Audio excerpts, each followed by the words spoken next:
Nah, hari ini kami selesai melakukan sidang sidang kedua ya, dan sudah ditentukan oleh hakim untuk kita masuk ke acara mediasi. Ya. Jadi mediasi ini dikasih kesempatan kita untuk dilakukan selama 1 bulan. Kalau tidak tercapai kesepakatan masih bisa diperpanjang 1 bulan kemudian. Nah, mediasi ini memang suatu kewajiban ya, sesuai Undang-Undang Perma 1 2016 itu memang wajib ya, diikuti oleh semua peserta sidang ya, baik tergugat maupun penggugat. Nah, dalam mediasi ini kita berharap ada suatu kesepakatan ya, ada perdamaian, tinggal tergantung daripada tergugat apakah mereka mau damai atau tidak. Tapi hal ini kalau sampai damai, nah ini ada suatu hal yang positif ya. Jadi kita tidak berpanjang-panjang dalam litigasi, kita selesai di mediasi aja. Nah, tapi kalau dalam mediasi ini misalnya cuma 1 atau 2 pihak yang berdamai, itu bisa dilaksanakan perdamaian dan dilakukan akta vandading di depan majelis ya. Nah, itu namanya tuh berhasil separuh ya, jadi sebagian berhasil. Nah, kalau seperti itu maka yang sudah berdamai itu dia akan dikeluarkan dari gugatan. Jadi pada waktu pembacaan gugatan, nah itu yang digugat itu tinggal siapa-siapa atau pihak mana yang belum berdamai. Nah, itu yang akan bisa terjadi ya. Jadi bisa damai sebagian atau damai seluruhnya. Ya. Itu yang akan terjadi di perdamaian. Kita berharap dari pihak-pihak tergugat ini mungkin ada yang merasa dia bertanggung jawab terhadap PMH yang dilakukan oleh mereka, dan mereka cukup minta maaf dan soal ganti kerugian dan sebagainya saya akan bicarakan dengan prinsipal, kemungkinan itu bisa kita tangguhkan gitu ya. Tapi kalau kita sampai ke persidangan litigasi, kita akan tetap gugat kerugian-kerugian yang diderita oleh klien kami. Saya kira seperti itu. Terima kasih. Dari Pak Bonatwa, mungkin apa sih Pak sebenarnya alasan Bapak mengajukan gugatan itu, kerugian material? Oh iya, baik, terima kasih ya. Jadi menyambung tadi Pak Hans, lawyer kita. Sebenarnya lawyer kita ada 2, Pak Joni ya, satu lagi. Jadi gini, saya itu tahun 2022 itu terpanggil selaku sesuai dengan undang-undang Sisdiknas sama Dikti, terpanggil untuk mengabdikan ilmu saya menyelesaikan masalah bangsa. Waktu itu saya program doktor. Jadi saya lakukan penelitian kebijakan publik, mengkaji sebenarnya asli nggak sih jajah beliau ini, karena 2022 waktu itu sudah rame. Akhirnya saya abdikan ilmu saya, teliti. Nah, dan akhirnya ya puncaknya sekarang. Puncaknya ketika saya mendapat barang bukti dari KPU, itu pun setelah bersidang cukup lama di KIP. Nah, dari sinilah saya terakhir merasa ada yang diduga melanggar hukum dan menimbulkan kerugian ke saya. Kenapa? Akibat mereka yang menyembunyikan barang bukti selama ini, menutupi dokumen ijazah yang terlegalisir tanpa tanggal, maka saya mengeluarkan sejumlah biaya melakukan penelitian, bahkan untuk penelitian ini saya menuliskan 2 working paper jurnal ya, artikel jurnal saya di internasional. Nah, itu nanti yang menjadi kerugian material saya.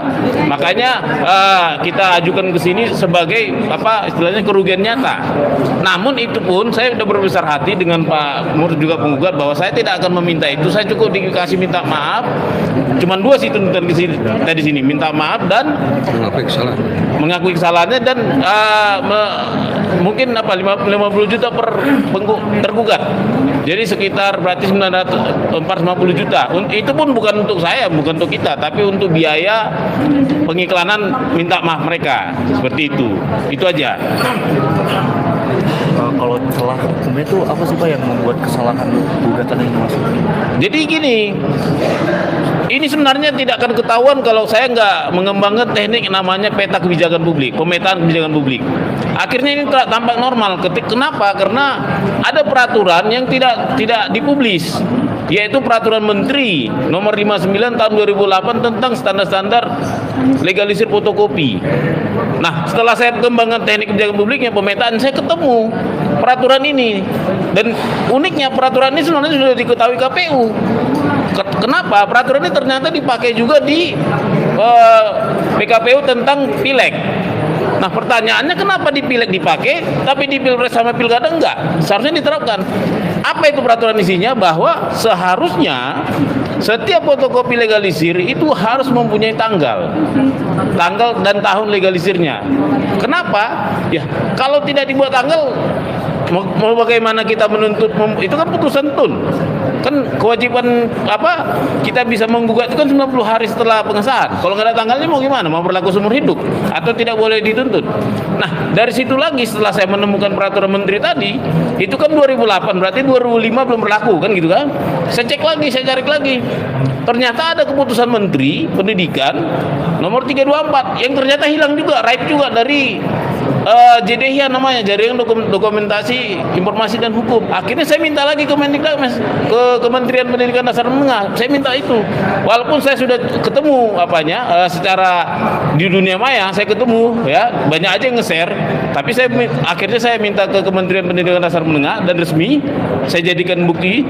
Sama juga ternyata sejak 1997 pun itu diwajibkan bertanggal.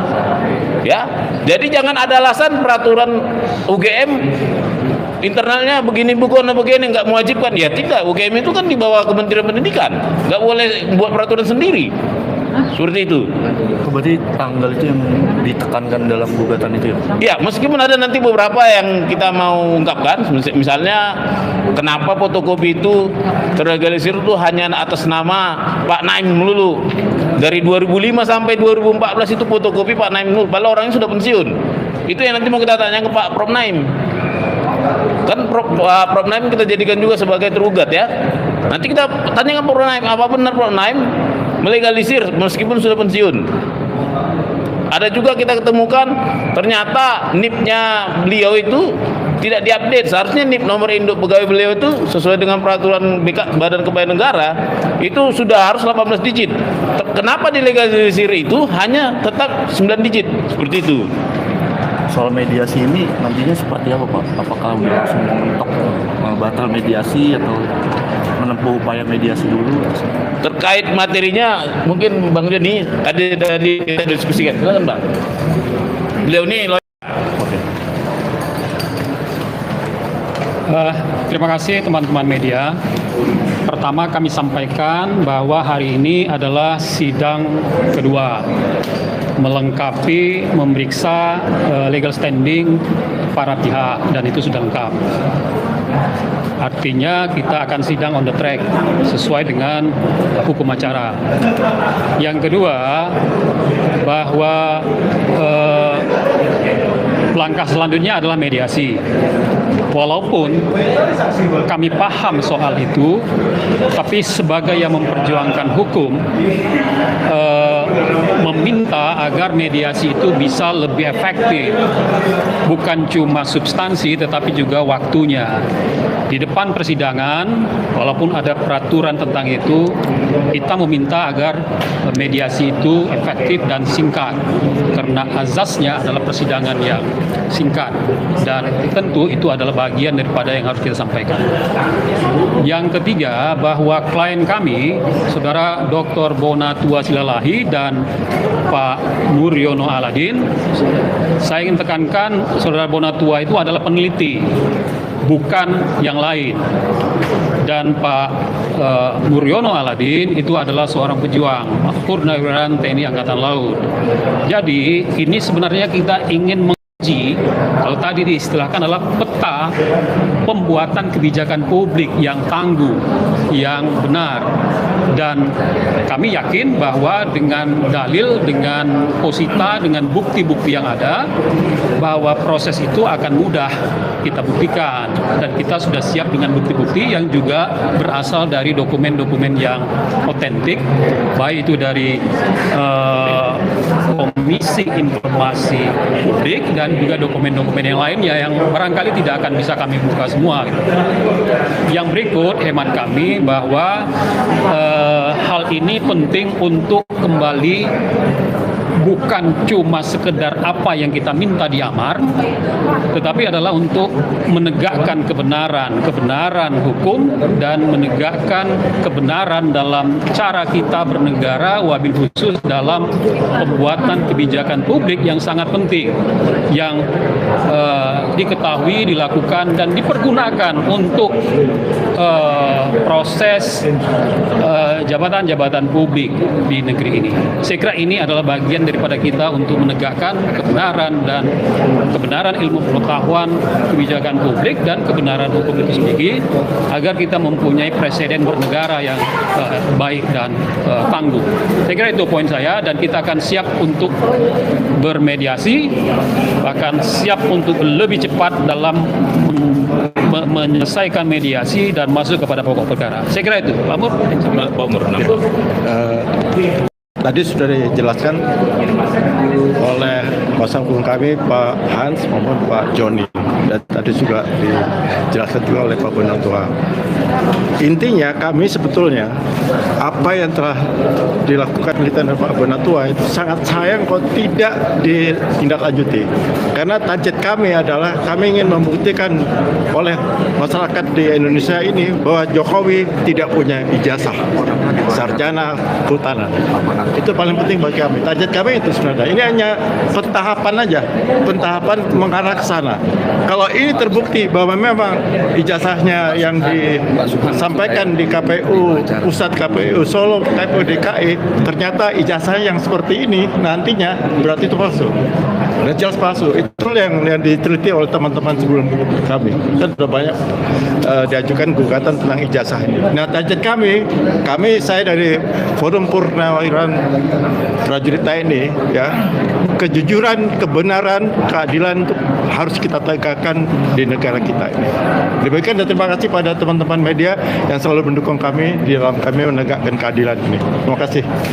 Pak, kalau ini kan selain penyelenggara pemilu, pemohon juga menyeret perorangan dan Universitas Gadjah Mada ya. Nah itu ya, itu tergugat 7, 8, dan 9. Jadi mantan dekan dan rektor saat ini. Karena memang bahan ininya kan dari sana ya. Dan ada perbuatannya. Kalau perbuatan melawan hukum ini kan perbuatannya yang mau kita uji melawan hukum omnibus matir dan yang kita dalilkan, dan itu yang kita jadikan siapa yang menjadi tergugat. Demikian. Ini mungkin terima kasih.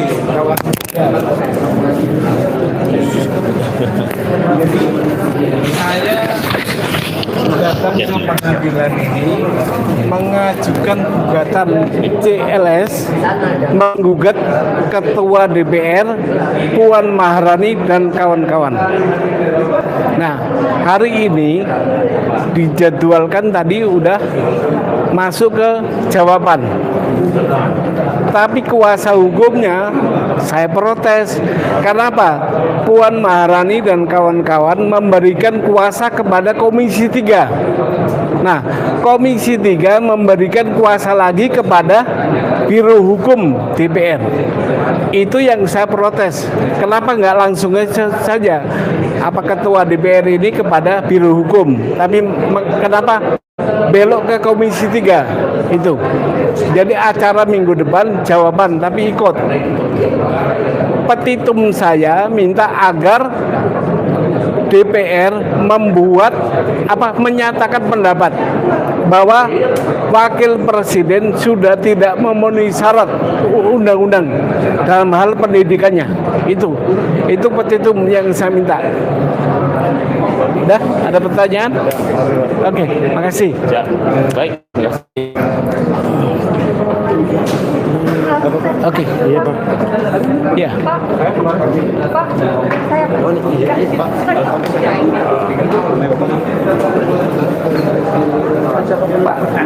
Saya Mas Iban diulang dong. ke apa? Polda. Iya, lapor Pak. Itu diperiksa udah.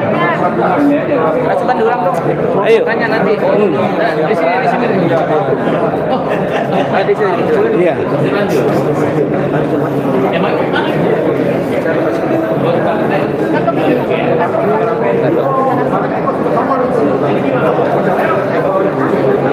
Pegang sini.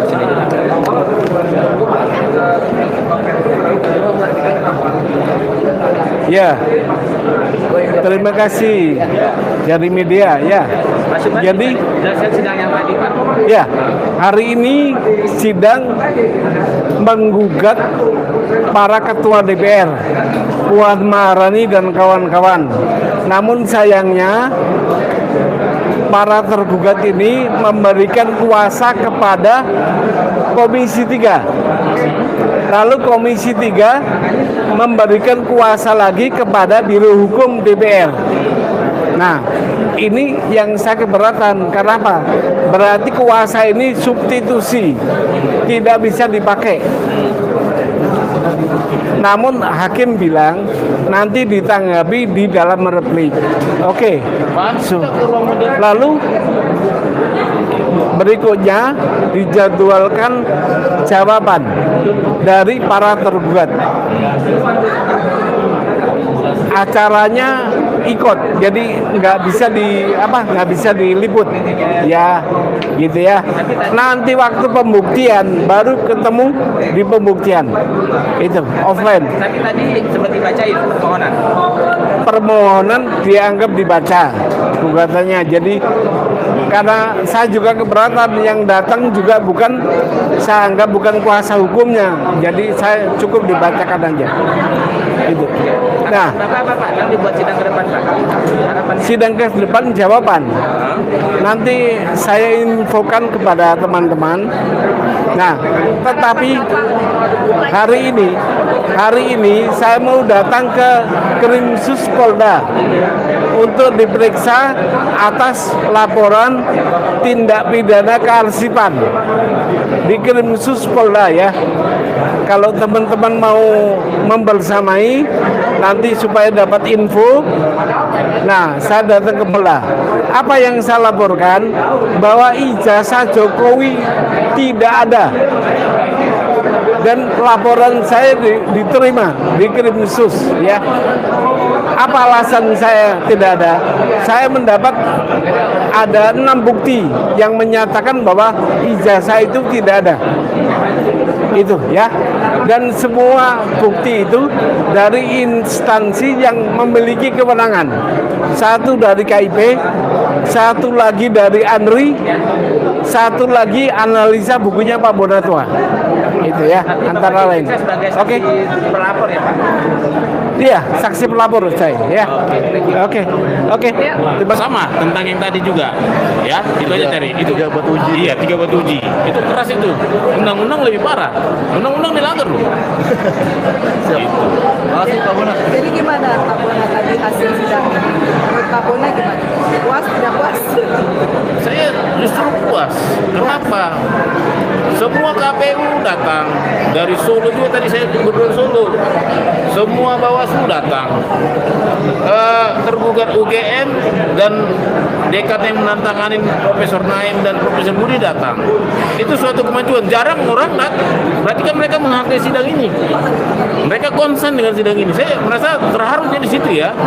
Betapa banyaknya tergugat, tapi datang semua. Masalah mungkin nanti kita bersidang bagaimana ya kita tunggu. Kita tunggu prosesnya.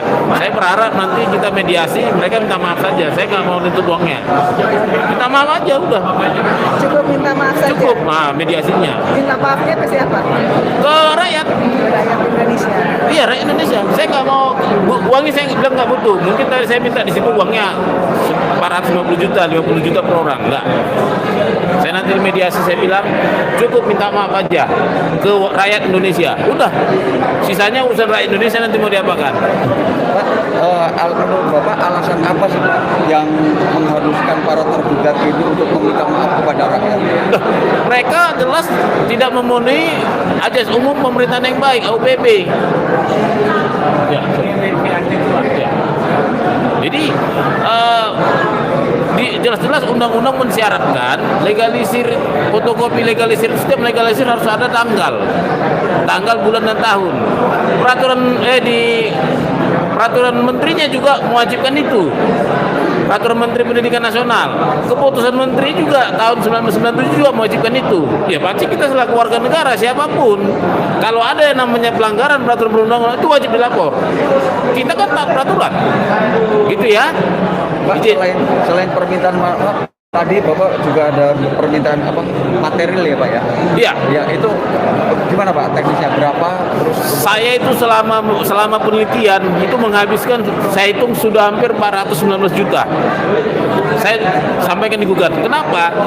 Akibat meneliti ini saya harus menerbitkan 2 artikel jurnal internasional.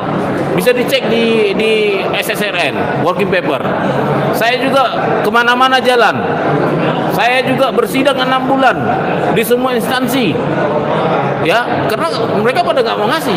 Nah, ini saya bilang ini kerugian saya, kerugian material. Seandainya tadi ini tidak ada barang bukti yang melanggar hukum, ya saya rela rugi. Tapi ternyata setelah lihat barang, ternyata saya rugi dong. Jadi saya mau menuntut material bahwa kerugian saya jelas, nyata. Bahwa saya untuk mengungkap ini saya habis 419 juta. berarti sebesar 419 juta yang Bapak minta ganti rugi. Iya, tapi cukup dengan kata maaf saja. Yang penting mereka mengakui bahwa saya ada pengeluaran. Seperti itu ya. Nggak harus diganti ya Pak? Nggak harus lah, saya juga suka rela mengerjakannya, kan gitu kan. Kayak saya bilang, nanti di tuntutan saya kan kasih 7 bukti. KIP sudah menguji bukti saya mah main penelitian. Saya harus masuk Scopus dulu macam segala. Artinya secara penelitian saya jangan diragukan lagi. Makanya saya bilang, saya meneliti, ya mungkin para 19 itu anggap saja ini saya amal saya untuk negara, ya.